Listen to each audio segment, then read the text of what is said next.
Friends, the time has come for us to make sure that we are able to fulfill these dreams. The dream to have a new Meghalaya. The dream to see that our state is at the top of the list. No longer do we want people to look at small states or say that this is a tribal state, that Meghalaya and the states in the northeast are not able to govern themselves.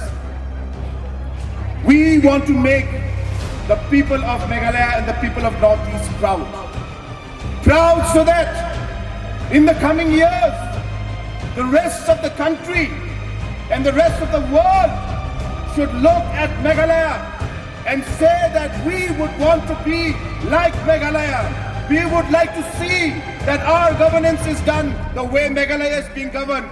We would want our economic growth to be the way it is in Meghalaya. That is the kind of vision with which we want to work.